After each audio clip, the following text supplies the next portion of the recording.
Are we all living the same life? And if that's so, why? Welcome, and if you don't know me, my name is Yolchki, I am an artist, and if you want to see my finished artworks, check that out on my channel or on my Instagram channel. But that shall not be the topic for today, because you know that feeling when you're late night doom scrolling and something just sticks with you and you just cannot let go of that thought?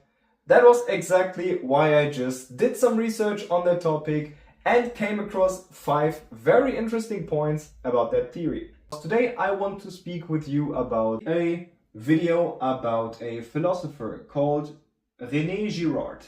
And this philosopher had a very interesting idea and theory called the mimetic theory. René just said that every dream, goal, ambition, or even things like your hobbies are not actually from yourself, rather than just copied. And that is really a weird statement because, well, if you think about it, of course, your hobbies are from your own thoughts, but it's not that simple. So think about this. Social media is as big as it is today, and with that, and I'm of course only speaking about myself, I do spend a lot of time on social media. Not as a content creator, rather than a consumer. You know, I always keep saying to myself that I just want a little break, and then 2 or 3 hours on scrolling through shorts and reels are gone, and I'm really asking myself where the time went. And this is exactly the first point, because these platforms do have an algorithm. And this algorithm really is good in knowing what you like. And if it knows what you like, it will constantly feed you with this type of content. And of course, these ideas. And it's only logical that the time spent on social media is actually time you are not spending with other people. And in today's day and age, there are so many influencers, I have lost count. And of course, I only speak for myself, but I also do have some influencers I follow and I really like, and this is exactly the first point. Because these influencers are taking you through their whole life and documenting everything, you're building up a relationship with them. And of course, if you are in a relationship with an influencer you really like, you actually want to be like him. Or if you do think a lot about this influencer and the type of stuff he's doing, of course, you are actually adapting to it. And because social media today is that big, the effect these influencers do have on every single one of us is also as big as it never was. So we have the first correlation, because if we consume a lot of content, the algorithm is feeding us and not other people or ourselves, and we actually follow influencers we also like, or we just want to live their life. Well, are our thoughts really from us, or are they just fed from the algorithm or some content creators? And of course, not every single individual is spending a lot of time on social media. However, you see the impact and influence everywhere. Because it might be that your friends are constantly online, and of course they are talking about the topics they are interested in, or the algorithm is feeding them, and you are actually in the bubble. But why are we doing it, you might ask? And that's a very good question. We are actually adapting to the content and the content creators, because if a human likes something, he wants to get closer to it or he wants to become it. So if you do have a role model on social media or someone who is probably making sport or something, you actually want to become a little bit like him. That's just natural, that's human nature. However, with these content creators and these algorithms, you probably get my point, because you are actually being influenced. And of course, the word influencer says it all. However, it can really take a deep impact on everyone's life. And because that is sounding very theoretic, I do have an example. I can remember back in school, every single kid had a different hobby. And of course, there were some hobbies that correlated with each other.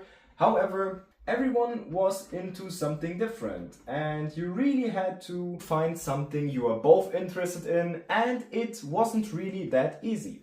In today's day and age, you can always find a topic you both are informed, and that is mostly because these social media algorithms are feeding us constantly with some topics we all know by now. I mean, think about this. 20 years ago, not everyone was really involved and interested in politics.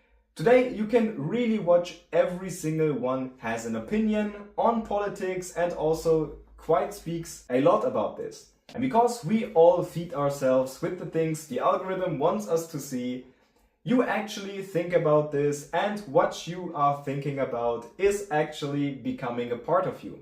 And that is the whole circle that comes right back to the mimetic theory of René Girard. And you might have guessed it, we have a problem. Because if I always speak about the things an algorithm or a machine is giving me, well, I am basically not really an individual, rather than someone who is coping different traits of personality and not really thinking for myself. Kind of like a machine, it's kind of scary. And I also have to admit that, of course, I also do consume a lot of content, and that's why I also made this video, because I was shocked for myself. And if I'm being honest, I also have a lot of topics I only do think and speak about because of social media. I would go so far and even say for myself that painting or drawing is the only hobby or interest I did develop for myself, because I actually did draw when I was a little kid. And that's actually the whole reason why I think before all of this social media, I actually decided myself I want to be an artist. And well, that's probably the only thing I can really be sure of that is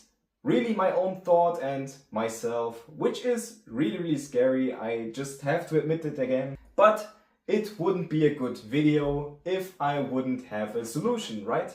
Well, I do not want to say that you have the same problem as I have, and I just don't want to assume what you're thinking about is actually not from yourself. That's why I can only tell what I did to improve this habit, and that is actually to live quite some time on the day without the screen around myself. So what do I mean? Well, for at least 1 hour a day, I just keep every screen away from me and just try to think my own thoughts, or just try to think about my life or what kind of interests me right now.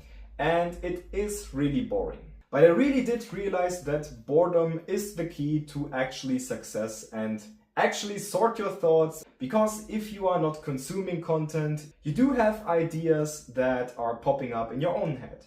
But that's why you at least have to do 1 hour a day, because if you just do it for 10 or 20 minutes, it kind of is not enough.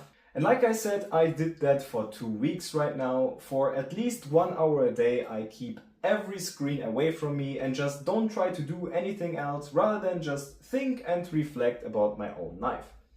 And I have to tell you, it actually sorted a lot of things in my head and I was kind of calmer. I don't know if this helped you or if this actually made you think.